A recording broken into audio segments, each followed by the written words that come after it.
Deep breathing करेंगे, हम time देख रहे हैं।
रिलीज। अब यहीं से करेंगे अनुलोम विलोम प्राणायाम। चेन सिस्टम में करेंगे 5 मिनट्स। लेफ्ट नोस्ट्रिल से श्वास को लेंगे, नेवल ब्रीदिंग करेंगे और धीरे धीरे श्वास को राइट नोस्ट्रिल से एक्सेल करेंगे। फिर राइट नोस्ट्रिल से श्वास को लेंगे, इनहेल करेंगे, लेफ्ट नोस्ट्रिल से एक्सेल करेंगे। पूरा कंसंट्रेशन के साथ इस अभ्यास को करेंगे।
रिलीज, सब रिलीज करेंगे। अब एक प्रैक्टिस करेंगे, सब वज्रासन में बैठेंगे। वज्रासन का मीन समझते सब, दोनों पैर फोल्ड करके बैठेंगे, दोनों पैर फोल्ड करके बैठेंगे, ठीक। और ऐसे बैठेंगे कि कुछ ज़मीन पे पहले लेंगे, डाल देंगे, चाहे वो मैट पे, बिस्तर पे, जहाँ पे भी कोमल लग रहा हो। अगर बिस्तर पे है तो बराबर जगह पे बैठो, जहाँ पे बैठ रहे, मैट हो या बिस्तर, जो भी हो बराबर रखना उस पर है। ऐसे करें। अब देखो सब अपने ये हटाइए जो गले में डाले शॉल वगैरह। अब पहले ध्यान से देखेंगे हम क्या कह रहे हैं। दोनों हाथों को ऊपर उठाएंगे ऐसे करके, ठीक। पहले वज्रासन में बैठे और जैसे भगवान जी को नमन करते हैं, पर नमन वैसे सिर को जमीन पे रखेंगे और हाथों को सामने रखेंगे। अब ध्यान क्या रखना है कि जो ये वाला पार्ट है जहाँ तिलक करते हैं, बिंदी लगाते हैं, ये वाला पार्ट, जैसे ये पेन है तो हल्का सा पुश होना चाहिए। यदि लगता है कि ठीक जगह पर है कर पा रहे हैं, नहीं तो फिर कोई टॉवेल या चुन्नी या शॉल को फोल्ड करके रखिए अपने सामने और उस पर रखिए, तो थोड़ा ऊंचाई होगी तो रखने में आसानी होगी। करिए। कोमल समझ में आ गया? ठीक। हाँ बस ये ध्यान रखें। हाँ हाँ, पहले अपने हाथ ऐसे करेंगे, वज्रासन में बैठे और हाथों को ऐसे उठाया ऊपर, ठीक। और फिर पूरा ऐसे रखेंगे और बस जो माथा है, बिंदी वाला स्थान है, बस ये जमीन पे थोड़ा लगना चाहिए, ऐसा लगे कुछ दब रहा है। ऐसे करके आइए, सब करिए। और बस जो इंस्ट्रक्शन हम देंगे वो बस सुनते जाएंगे। सब अपने आप को फ्रीली छोड़ दीजिए रेस्टिंग मोड में। बस ऐसे लेटेंगे कि बस भगवान जी को समर्पित किया है अपने आप को। वो रिंदी चश्मा हटाइए, तब करिए।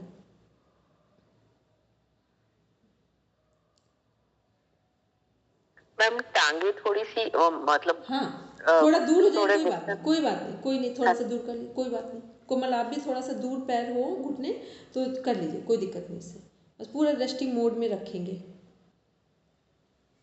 सब छोड़ देंगे, पूरा लूज कर देंगे बॉडी को, शोल्डर्स को भी, हिप जॉइंट को भी, पैरों को भी, सबको लूज करके रेस्टिंग मोड में लेटेंगे।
रिलीज। अब धीरे धीरे ऊपर आएंगे, उठेंगे और अपनी जगह पर बैठेंगे। अब दोनों हथेलियों को आपस में रब करते हुए धीरे से अपनी आंखों पर रखेंगे और फिर आंखें खोलेंगे, आराम से बैठेंगे। चलो, अब हमने ये क्यों करवाया था, देखो सब ध्यान से देख रखिए। इसको ना आप रात में सोते समय 10 मिनट करेंगे और सुबह जैसे ही आपकी नींद खुलेगी, क्योंकि हम उठते बाद में हैं, नींद पहले खुलती है, ठीक है, मतलब आंख बाद में खोलते हैं, नींद पहले खुलती है, ठीक। ये सबको लगभग पता हो, जैसे होता है ना कि आंख बंद है पर हम जग गए हैं, ठीक। तो जैसे ही आप उठेंगे सबसे पहले भगवान जी को समर्पण करके बस उस भाव में ऐसे ही उठेंगे, 10 मिनट लेटेंगे, फिर उठेंगे बिस्तर से, और जब सोने जाएंगे तब भी ऐसे करेंगे। अब वेन्यू में जिनके यहाँ छोटे बच्चे हैं या बड़े बच्चे हैं उनको भी आप सिखा दो, दुनिया में कहीं भेज दो, कुछ फ़र्क नहीं पड़ेगा, ठीक। क्योंकि सारा डिसीज़न लेने की जो हमारे कैपेसिटी है वो हमारे कंट्रोल में होती है, ठीक। और हम वही डिसीज़न लेंगे जो सबसे बेस्ट होगा। और मतलब जिसे बोलते हैं ना कि हमारा कंट्रोल हमारे हाथ में, ये मास्टर ग्लैंड है, ठीक? तो इसलिए इसको सुबह और देखेंगे, जैसे ही आप इसे करेंगे ना, आप वही निर्णय लेंगे जो आपके लिए सबसे अच्छा होगा, एप्रोप्रिएट होगा। आप कुछ वो नहीं करेंगे, परिस्थितियों को देखकर चुनाव नहीं करेंगे। कई बार होता है ना कि सिचुएशन अच्छी नहीं है तो हमने कुछ और डिसीज़न ले लिया। सिचुएशन कैसी भी हो, डिसीज़न सही होना चाहिए। पर्सन कोई भी हो, डिसीज़न सही होना चाहिए, ठीक है। मैटर कोई भी हो पर डिसीज़न सही हो। तो ये जो शशांक आसन है ना, ये उस पर पूरा काम करता है। और जितनी आपकी थॉट प्रोसेस है सब साइलेंट मोड पे आ जाएगी, और उसका रिजल्ट ये होगा कि फिर आप जो काम करेंगे पूरे मन से करेंगे। जो हमारी कोर क्वालिटी है, जो इनर पोटेंशियल है, उस पर ही फोकस्ड होंगे। दुनिया क्या कर रही है कोई बात नहीं, जो हो रहा है हम उस पर इन्वॉल्व नहीं है, हमारी तरफ से अच्छी वाइब्रेशन यूनिवर्स को जा रही है। अब कौन क्या कर रहा है ये मेरा मैटर नहीं, क्योंकि अपना सुधार संसार की सबसे बड़ी सेवा है, ठीक। तो ये जो है, क्योंकि हम कुछ करें, कुछ चीज़ें ऐसी है योग में कि जैसे मान लो अभी आपको ये करना हो, कितने भी बच्चे ADHD के हों, कितना भी कोई एग्रेसिव मोड वाले लोग हों, यदि ऐसे करते हैं थोड़े दिन बाद उनका एग्रेशन डाउन हो जाएगा। कन्फ्यूज़न, फ्रस्ट्रेशन, ये चीज़ें सब नॉर्मल होंगी, और आप खुद में करेंगे विदिन 15 डेज़ में आपको अपने अंदर चेंजेस दिखाई देंगे कि कोई भी सिचुएशन हो उसको टैकल कैसे करना है। तो 10 मिनट्स रात में करेंगे सोने के समय और 10 मिनट सुबह, और इसको एक भाव भी बना के रखेंगे कि बस मेरा जीवन, मेरे बच्चों का जीवन सब ईश्वर ने दिया है, आप भी उसको देखने वाले, बनाने वाले, ताकि अपनी चिंता ना भगवान जी को समर्पित करके सोने जा रहे हैं। फिर सुबह जब उठ रहे हैं फिर हम भी आपके, हमारी फैमिली भी, जो भी लगता है पूरा यूनिवर्स आपका है, तो सब अच्छा है, बस ये रखेंगे। फिर अपना जब नहा कर रेडी होते हैं तो फिर आराम से जो प्राणायाम की प्रोसेस है उसे करें। ये इसलिए बोला कि इसको आप करना शुरू करेंगे तो ये योग का सिलेबस जल्दी कंप्लीट हो जाएगा, ठीक है। क्योंकि जितना कंसंट्रेशन बढ़ता है ना, एक कोटेशन पढ़ते हैं विवेकानंद जी का, कंसंट्रेशन इज़ की टू सक्सेस, एकाग्रता ही सफलता की कुंजी है, और ये बिल्कुल सच है। जितना जितना आप कंसंट्रेट होते हैं तो 6 घंटे का काम आधे घंटे में कर लेते हैं, और जब कंसंट्रेट नहीं होते हैं तो आधे घंटे का काम 6 घंटे में भी पूरा नहीं होता है, ठीक है। चलिए अब हम लोग स्टार्ट करते हैं। कोमल समझ में आया? हेलो कोमल, रेणु दीदी को थोड़ा समझ में पहले से आ रहा है। कोमल, हेलो कोमल, क्लियर हो हमने क्या कहा, ठीक।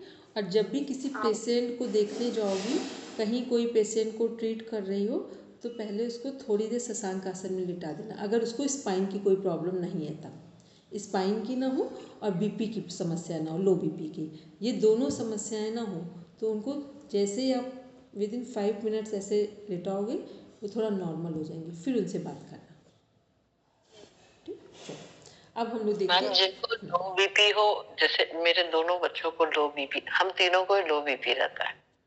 मुझे तो अब थोड़ा सा ठीक रहता है, 80/120 रहता है। दोनों बच्चियों को मेरा काफी लो रहता है। अगर लो उन बीपी दोनों। रहता हो तो फिर पूरा ऐसे नहीं लेटेंगे जैसे अभी हम बैठे हैं। चेयर है ये मेरी, देख रहे हैं आपने, और हाँ ये जी। टेबल रखी है, तो थोड़ा सा अपने से ऊंचाई पर चीज़ों को रखेंगे ताकि जो गर्दन है हमारी बस इतना हो। इतना हो। ठीक, तो फिर उसमें पूरा काम करेगा और जो उनका लो बीपी है वो भी नॉर्मल आ जाएगा। और उनको प्राणायाम का जो है ना वो करवाएंगे, ताकि क्योंकि बहुत लगातार लो बीपी रहने से क्या होता है कि फिर हम डिसीजन को स्ट्रांगली नहीं ले पाते हैं। अब उसकी यही कमी है सबसे बड़ी, है ना। बड़ी बिटिया हाँ, की। क्योंकि लो बीपी का मतलब अगर लगातार है तो स्ट्रांगली डिसीजन नहीं लेंगे आप। ठीक है, लो बीपी नहीं होना। इसको जो भी बच्चों को एक शशांक आसन ऐसे थोड़ा सा ऊपर ऐसे करके करवाएंगे, और दूसरा उनको बोलेंगे कि जब सुबह उठो तो पूरे अपने हाथ ऐसे लो उठाओ ऊपर की ओर। ठीक, और बिल्कुल एक संकल्प के साथ उठाओ कि हम बिल्कुल सही डिसीजन ले रहे हैं, या हमारा जो संतुलन है, बैलेंस लाइफ है हमारी। ठीक है, बैलेंस का मीन्स हो ना लो है ना हाई है। और दूसरा जो ये अनुलोम विलोम प्राणायाम है, और अगर बहुत लगता हो कि उनका लो बीपी रहता है तो सीधे उनसे बोले राइट नॉस्ट्रिल से श्वास लो, लेफ्ट से छोड़ दो, राइट से लो लेफ्ट से छोड़ दो। ठीक, तो वो चीज़, क्योंकि लो बीपी अधिक अच्छा नहीं है, किसी के लिए नहीं अच्छा है। चलिए अब हम लोग देखते हैं, आगे पढ़ते हैं, एक बार रिवीजन लेते हैं। हमने पढ़ा था योग का शब्दार्थ, और हमने बोला था एटमोलॉजी मीन्स क्या, what is the real meaning of etymology. Etymology means real knowledge. What is the real meaning of real knowledge means जो हम ह्यूमन बीइंग हैं तो हमारा उद्देश्य इससे क्या है या लक्ष्य क्या है। मनुष्य जीवन का लक्ष्य है मोक्ष की प्राप्ति। ये मोक्ष क्या है कि हर परिस्थिति में शांत रहें और आनंदित रहें, और पूरा वर्ल्डली लाइफ से डिटैच्ड रहें। वर्ल्डली लाइफ को छोड़ना नहीं है, डिटैच्ड होना है। अभी हम बहुत सारे लोगों ने क्या समझा है कि वर्ल्डली लाइफ से डिटैच्ड होने का मीन्स है घर को छोड़ना है, बच्चों को छोड़ना है, कुछ नहीं करना। जहाँ हैं जैसे हैं सब कुछ बहुत अच्छा जीवन जीना है, अच्छे से अच्छी चीज़ों का उपयोग करना है, सब कुछ करेंगे, लेकिन क्या ध्यान में रखना है कि किसी भी चीज़ से अटैच नहीं होना है।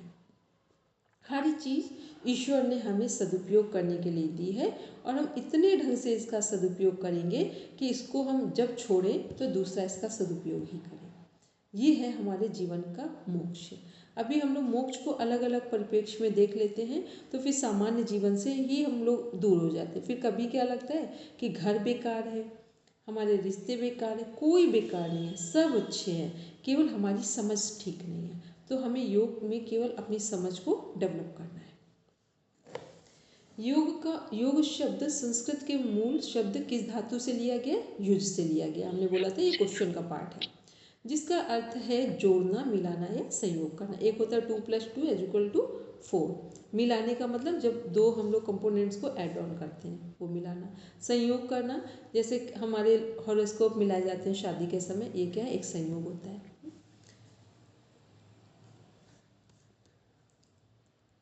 फिर है योग शब्द की व्युत्पत्ति युज धातु से हुई, क्लियर आंसर है। फिर योग के 3 अर्थ हैं। जो योग शब्द है युज धातु से लिया गया, उसके 3 अर्थ हैं। एक है युजिर समाधो, युजिर योगे, सेकेंड युजिर संयमने, थर्ड युजिर समाधो का अर्थ है आत्मा और परमात्मा का मिलन, मतलब अपने आप को ईश्वर को समर्पित कर देना सिंपल शब्दों में। फिर युजिर योगे का अर्थ है योग द्वारा जोड़ना, किसी भी अच्छी चीज़ को जोड़ना। हम लोग बोलते हैं ना, शरीर को मन से जोड़ देना, या मन को शरीर से जोड़ देना, आत्मा को मन से जोड़ देना, मतलब वो सहयोग जोड़ना जो हमें एक पॉजिटिव एनर्जी देते हो। तो वो 2 चीज़ों को जोड़ना जो हमें एक सकारात्मक ऊर्जा देते हो।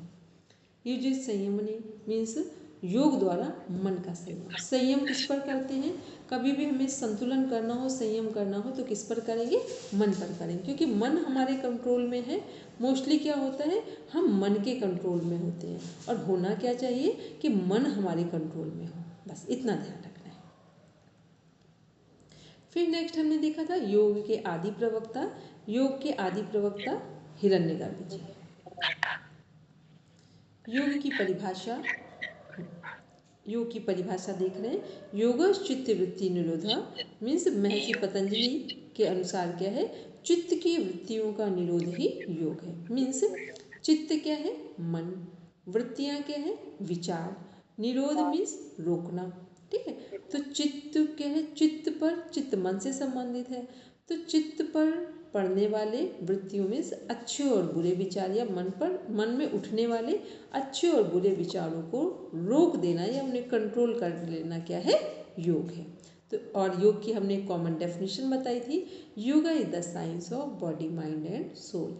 योग क्या है, शरीर मन और आत्मा का विज्ञान है।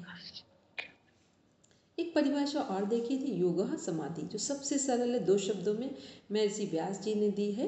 ये इसका अर्थ है योग समाधि है, मीन्स योग समाधान है। जिसके जीवन में योग है उसके जीवन में सभी समस्याओं का समाधान है, वहाँ कोई समस्या नहीं है, सारी समाधान है। फिर देखा था हम लोगों ने श्रीमद् भगवद गीता के अकॉर्डिंग 2 डेफिनेशन देखी थी, योगस्थ कुरु कर्माणि संगम त्यक्त्वा धनंजय सिद्ध सिद्ध्यो समो भूत्वा समुत्तम योग उच्यते। नेक्स्ट डेफिनेशन है, बुद्धि युक्तो जहाति ही उभे सुकृते दुष्कृते तस्माद् योगाय युज्यस्य योगः कर्मसु कौशलम।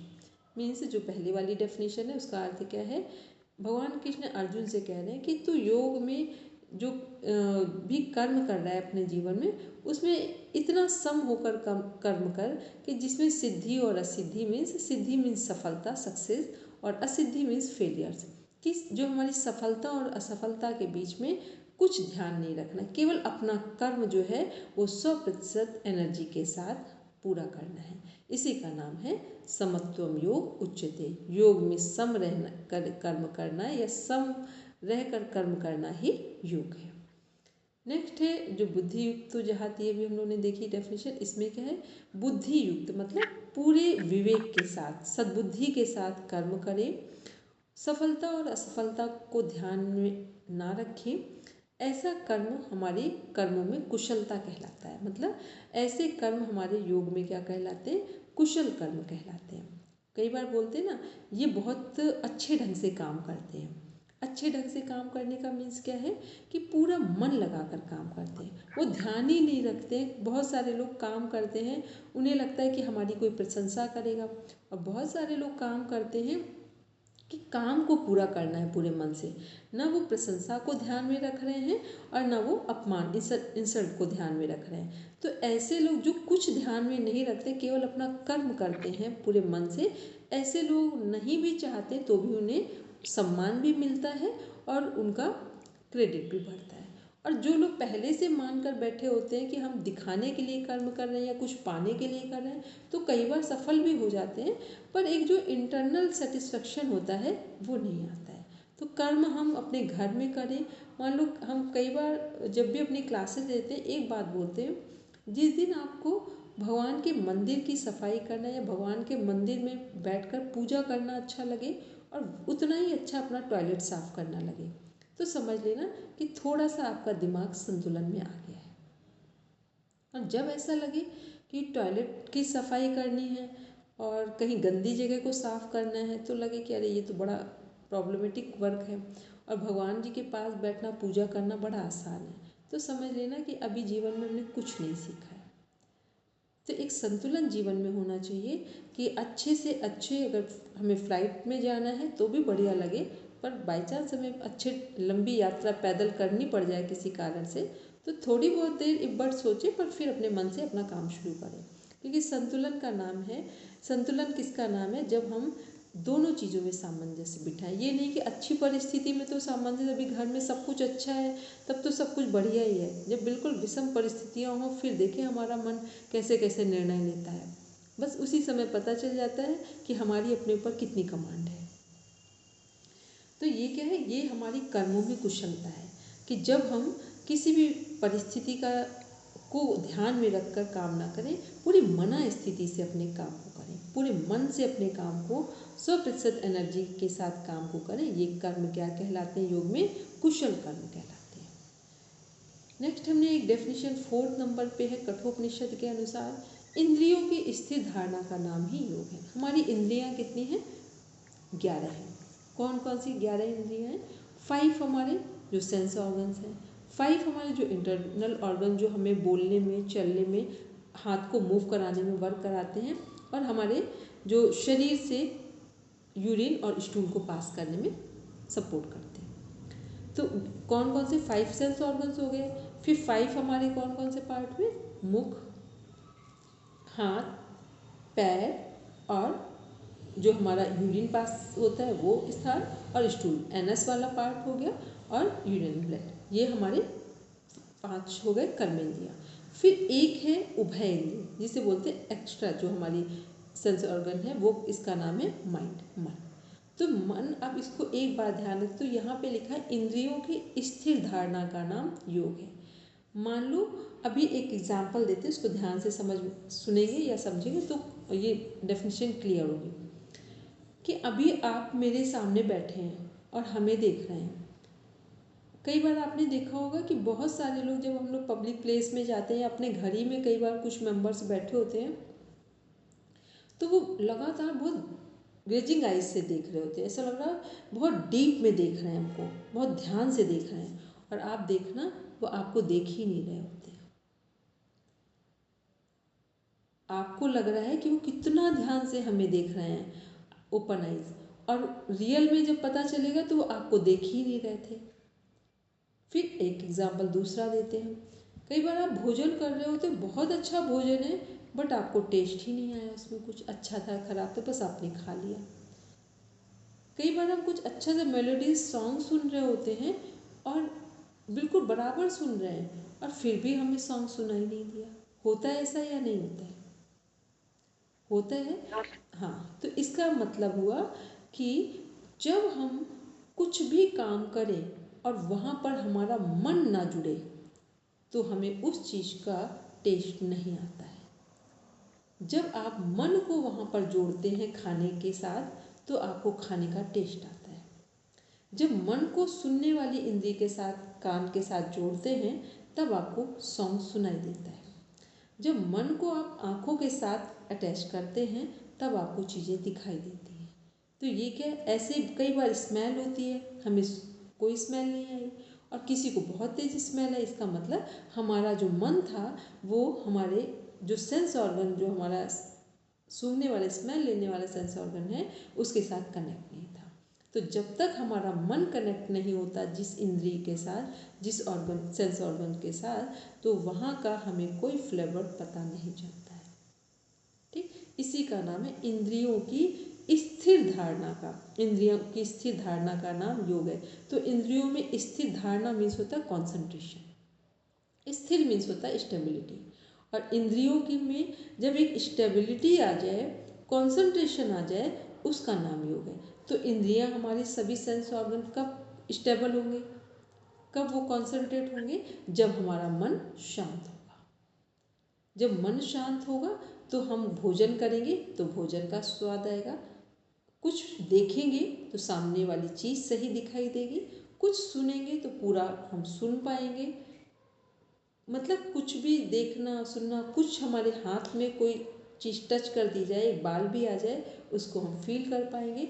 मतलब देखना, सुनना, सूंघना, बोलना और स्किन का जो सेंस ऑर्गन, ये सब पांचों तब एक्टिवेट होते हैं जब हमारा मन वहाँ पे कनेक्ट होता है। कई बार आप देखते हैं कि हम ऐसे ही, हमारे जो अदर चीज़ें हैं बोलने से के संबंध में, हमारा मन एकाग्रचित्त ना हो तो हम कुछ भी बोल जाते हैं, फिर उस बोलने के दुष्प्रभाव आते हैं, साइड इफ़ेक्ट्स आते हैं, फिर हमें बहुत सारी चीज़ फेस करनी पड़ती हैं। तो इसलिए इंद्रियों की स्थिर का मीन्स हो गया, हमारे जितने हमारे ज्ञानेंद्रिय और कर्मेंद्रियाँ, जो मन है, वो सब जब स्टेबल होंगे, कॉन्सेंट्रेट होंगे, एकाग्र चित्त होंगे, उसी का नाम योग है। कठोपनिषद एक ग्रंथ है, उपनिषद है, उसके अनुसार ये डेफिनेशन दी गई है।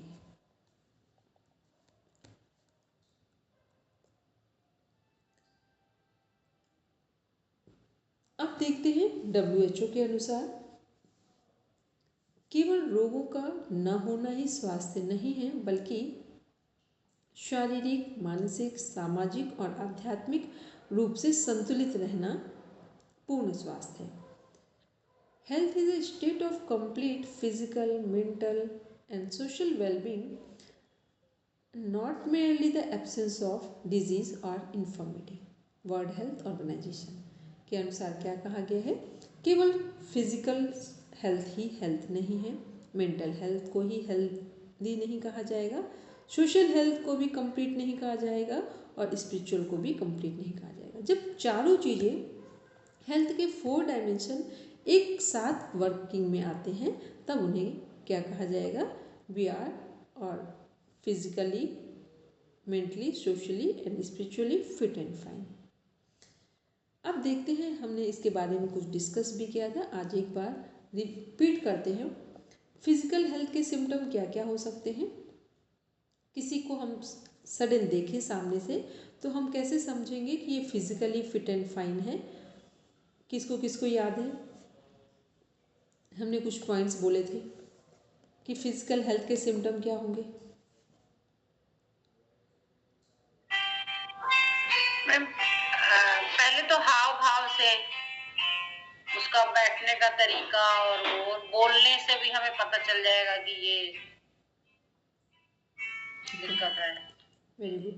और कोई चीज़,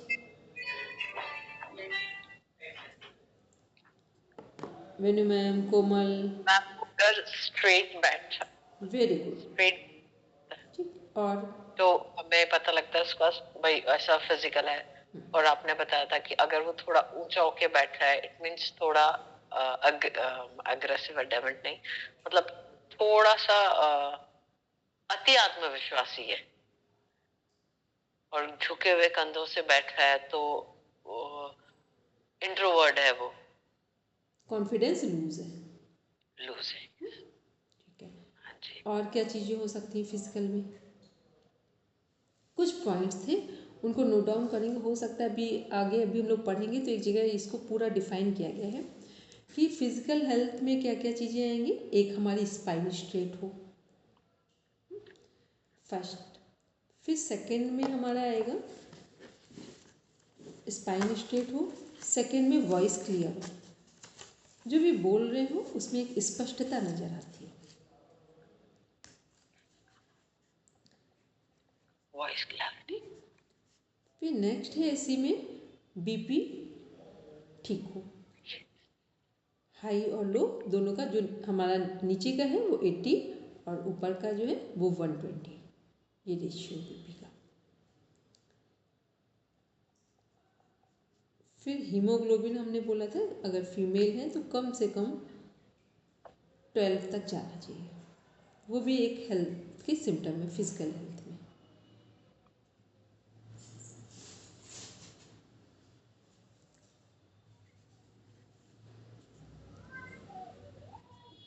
तो ये क्या है, ये हमने किसके बारे में देखा है, WHO के अकॉर्डिंग फिजिकल हेल्थ में। फिर देखते हैं नेक्स्ट मेंटल हेल्थ में।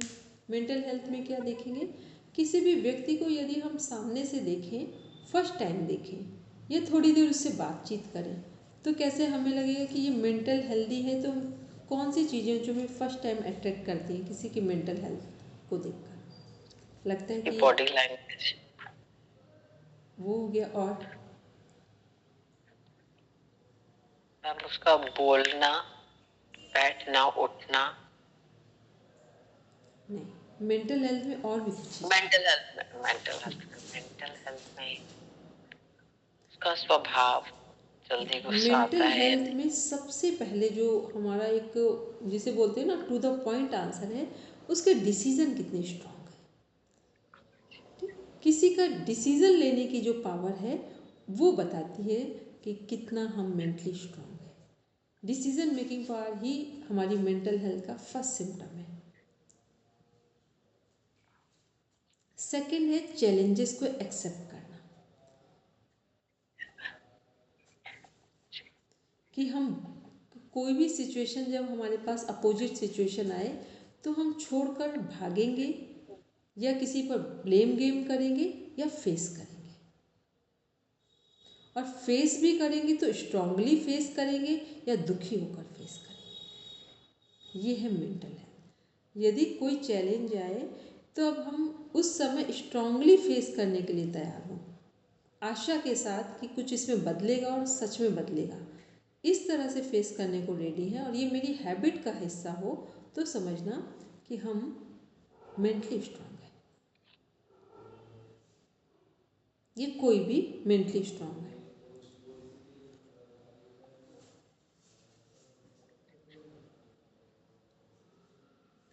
फिर मेंटली स्ट्रांगनेस का एक और सिम्टम है, कभी आपने माइंड किया है कि हम लोग यदि बिफोर 20 ईयर्स बैक देखें तो कभी ऐसा सुना था कि हर बात पे टेंशन है, हर बात पे टेंशन है। ये वर्ड नहीं था बिफोर 20 ईयर्स।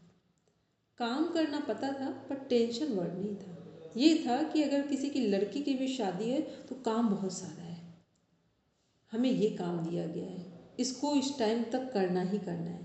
एग्ज़ाम आने वाले हैं तो एग्ज़ाम की तैयारी पहले से ही करके रखनी है, क्योंकि एग्ज़ाम में पास होना कंपलसरी है। हर काम को करना एक हमारे जीवन में पॉजिटिव प्रेशर होता था। ठीक, अभी हम लोग इसे पढ़ेंगे, जब आपको स्ट्रेस मैनेजमेंट वाला पढ़ाएंगे बहुत आपको लगेगा कि हमने नई चीज़ सुनी है कि पॉजिटिव एक प्रेशर होता है, पॉजिटिव स्ट्रेस होता है। तो पॉजिटिव स्ट्रेस हमारा क्या है कि जब हम काम करने के लिए पूरी तरीके से अपने आप को शरीर से मन से अपनी पूरी एनर्जी एक जगह लगाते, काम को डेडलाइन से पहले पूरा करने के लिए, इसे बोलते हैं पॉजिटिव स्ट्रेस, सकारात्मक तनाव। ये होना बहुत आवश्यक है। तो ये क्या है, ये मेंटल हेल्थ का पार्ट है।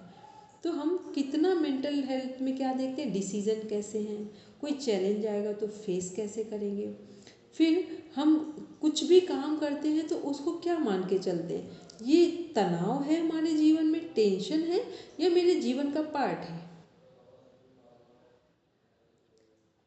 क्योंकि ऐसे तो हम लोग देखेंगे तो हर बात हमारे जीवन में तनाव बन जाएगी। तो ये भी ध्यान में रखना है कि तनाव नहीं है, ये हमारे जीवन का पार्ट है, ये पार्ट ऑफ लाइफ है। तो ये हमने किस में देखा, मेंटल हेल्थ में। अब हम लोग सोशल हेल्थ को देखते हैं। सोशल हेल्थ में क्या देखेंगे हम लोग, और हाँ, मेंटल हेल्थ में एक और पार्ट है कि अपने इमोशंस को कंट्रोल करना आना चाहिए। यदि इमोशंस कभी बस्ट भी हो जाए तो भी थोड़ी देर के बाद उन्हें कंट्रोल करना आना चाहिए। यदि गुस्सा आया है तो क्या थोड़ी देर के बाद गुस्सा शांत हुआ या नहीं हुआ, किसी से बहुत नफरत के विचार आ रहे हैं, थोड़ी देर बाद शांत हुए कि नहीं हुए। मतलब कुछ भी हो, यदि थोड़ी देर के बाद हमारे इमोशंस नॉर्मल होते हैं तब तो ठीक है, लेकिन इमोशंस आउट ऑफ कंट्रोल हो जाए तो फिर हम मेंटली डिस्टर्ब हैं। नेक्स्ट देखते हैं सोशल हेल्थ। सोशल हेल्थ हमारी क्या है, सोशल हेल्थ मीन्स हुआ कि हम दूसरे लोगों को एक्सेप्ट कैसे करते हैं, उन्हें एक्सेप्ट करते हैं या फिर उनमें हर समय चेंजेस की बात करते हैं। एक सिंपल सी लाइन हमने बताई थी, दूसरों को स्वीकार करना है और अपने में सुधार करना है। क्योंकि जब जब आप दूसरों को में सुधार करने की कोशिश करेंगे तो पूरा जीवन निकल जाएगा और कुछ होने वाला नहीं है। हाँ, थोड़ा बहुत कुछ हो सकता है तो वो केवल अपने बच्चों को जब हम जन्म देते हैं, जन्म देने वाले बच्चों पर तो कुछ काम हो सकता है, बाकी का लोग सुधरना चाहेंगे तो सुधरेंगे, हमारे सुधारने से उनमें बहुत चेंजेस आए, ऐसा केवल 5% है। तो सबसे पहले क्या करना, दूसरे जैसे हैं उनको वैसे स्वीकार करना है और अपने में सुधार करना है। ये है सोशल हेल्थ की बात हो रही है। दूसरा सोशल हेल्थ का एक और पॉइंट है कि कुछ भी हो जाए, जो कुछ हमें चाहिए, यदि हमें प्रेम से मिल जाए तो स्वीकार कर लें, नहीं तो फिर अपना एफर्ट लगाएं, दूसरों से अपेक्षा ना करें। क्योंकि सोशल जितने भी हमारे इंटरेक्शंस हैं, जो भी रिलेशन टूटे हैं, वो केवल इसी कारण टूटते हैं क्योंकि हमने एक दूसरे से बहुत अपेक्षाएं रखी हैं। और किसी को कुछ भी दे तो उससे ये सोच कर ना रखें कि ये हमें वापस करेगा। अभी कई बार होता है ना, हम खुश हो गए, किसी के यहाँ कुछ हुआ, हमने बड़ी बड़ी चीज़ें गिफ्ट कर दी जाके, और फिर जब वो मेरे घर आया तो उसने बिल्कुल 3 जीरो कम कर दिए वहाँ से। फिर उसका विशिंग वाला पार्ट तो इनकम्प्लीट हो गया, हम और एक तनाव में चले गए। हम लोगों का जन्मदिन तो साइड हो गया, उसके गिफ्ट को देखकर अपने जन्मदिन की जो हमारी एक गरिमा थी, महिमा थी, जो जन्मदिन का वो एक उत्सव का माहौल था, वो साइलेंट मोड पे चला गया। तो इसलिए दूसरों को उतना ही दें जिससे कि वो वापस ना करें तो मन दुखी ना हो। क्योंकि समाज में रहने के लिए समाज में सब अलग अलग तरह के लोग हैं। कुछ लोगों को आप जितना अधिक देते जाएंगे उतना वो लेने की अपेक्षा रखेंगे और देने में जीरो हो जाएंगे। ठीक, कई बार आपने सुना होगा कुछ लोग हमेशा यही बोलते कितना भी हो पैसा कम है उनके पास ही दुनिया की गरीबी है। तो ये सब क्या है, ये सेल में चीज़ें चली गई, ये बड़ी गंदी चीज़ें हैं।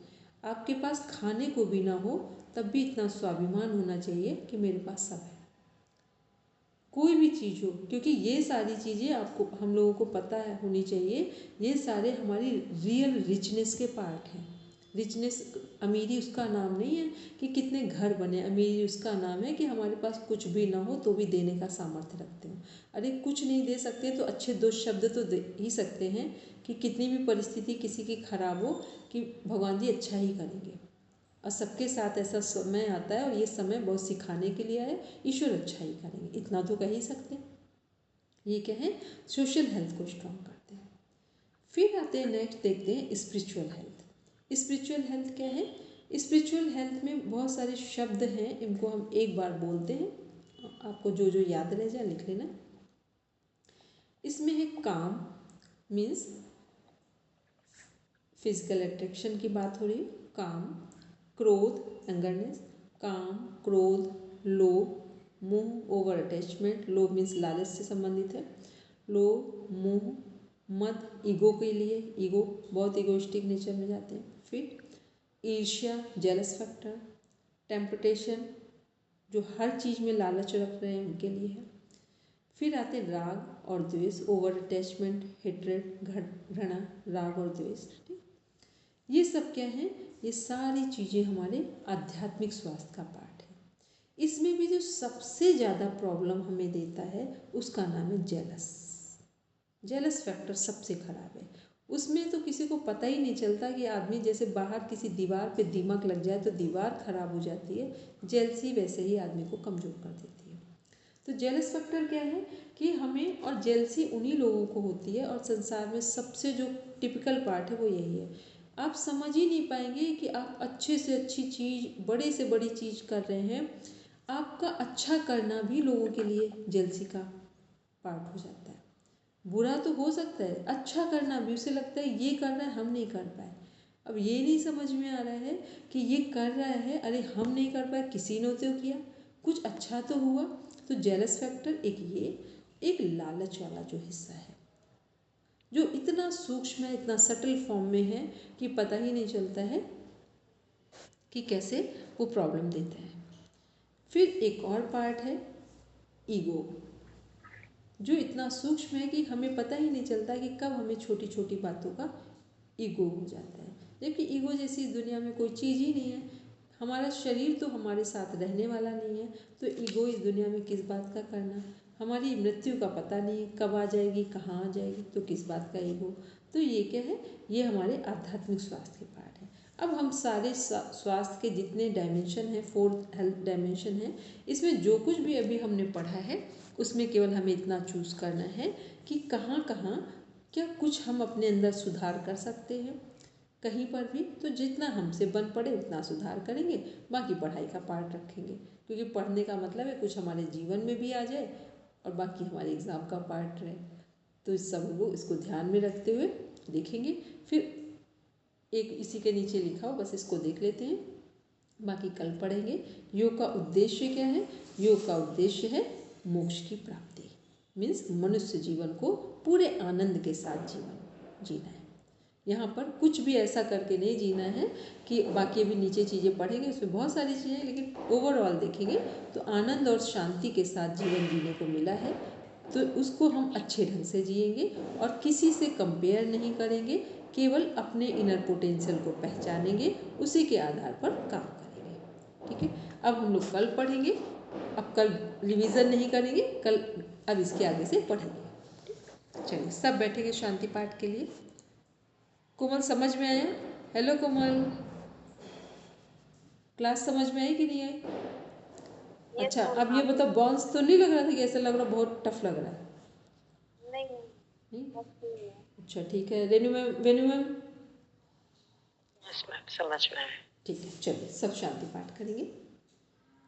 ओम शांति शांति शांति। सर्वारिष्टसु शांतिर्भवतु। Now rub your palms, touch your eyes, then open your eyes. सबको प्रणाम, शुभ रात्रि, बाय।